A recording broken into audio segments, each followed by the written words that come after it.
Jemaat GSKI, Betani, Surabaya, dimanapun saudara berada, saat ini kita berjumpa kembali dengan program Masih Ada Tuhan.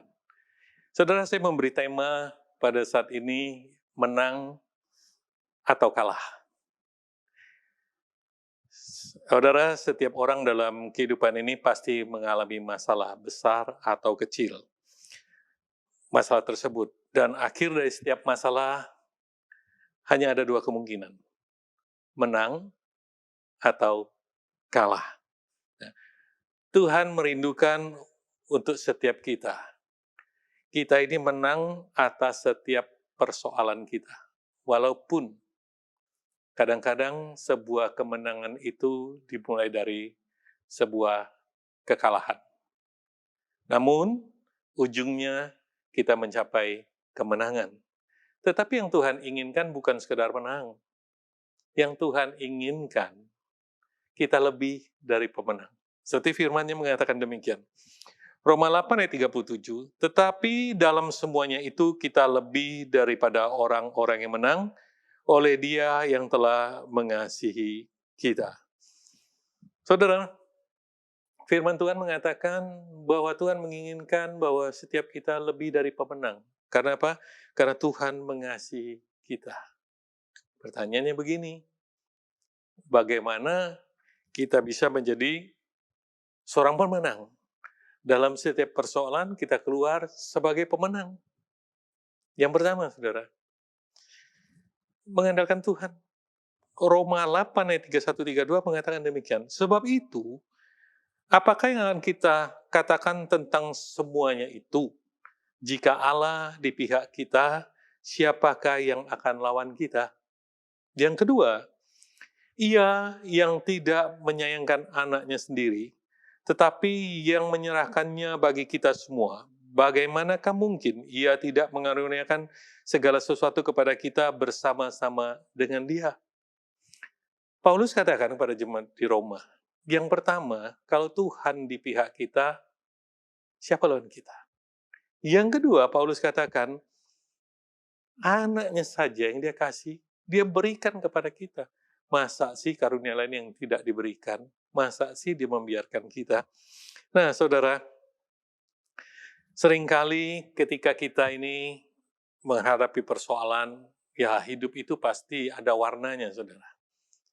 Kadang-kadang kita mengalami persoalan sulit, kadang-kadang kita mengalami persoalan yang ringan. Namun, saudara, ada persoalan yang gampang kita atasi, cepat kita atasi. Tetapi ada persoalan yang mungkin memakan waktu yang panjang, yang agak sulit kita atasi. Namun cenderung begini, ketika kita mengalami persoalan yang agak sulit, cenderung kita tidak melibatkan Tuhan. Karena apa, saudara? Karena kita sudah merasa lama, kita sudah merasa jenuh, akhirnya kita menerima nasihat-nasihat dunia. Saudara, ketika kita menerima nasihat-nasihat dunia, ketika kita melakukannya, nggak semakin baik, ujungnya akan semakin memburuk. Mari hari ini, kita jangan bimbang, jangan takut. Paulus katakan, kalau Tuhan di pihak kita, siapa lawan kita? Yang terpenting hari ini, kita mau mengandalkan Tuhan. Itu poin yang pertama. Yang kedua, hidup terkoneksi dengan Tuhan atau intim dengan Tuhan. Karena kasih Tuhan itu luar biasa dalam kehidupan kita. Roma 8, 35, 38, 39 mengatakan ini, siapa yang akan memisahkan kasih kita dari Kristus? Penindasan atau kesesakan atau penganiayaan atau kelaparan atau ketelanjangan atau bahaya atau pedang? Sebab aku yakin bahwa baik maut maupun hidup, baik malaikat-malaikat maupun pemerintah-pemerintah, baik yang ada sekarang maupun yang akan datang, atau kuasa-kuasa baik yang di atas maupun yang di bawah, ataupun suatu makhluk lain, tidak akan dapat memisahkan kita dari kasih Allah yang ada dalam Kristus Yesus, Tuhan kita. Saudara, Paulus bilang, keadaan apapun tidak akan memisahkan kasih Kristus terhadap kita. Tetapi dunia mau memisahkan kita dari kasih Kristus.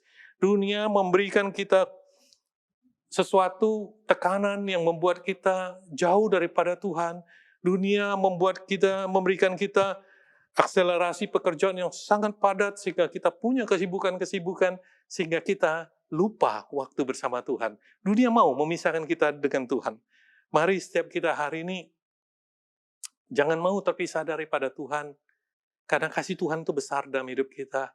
Kita harus terus terkoneksi bersama Tuhan.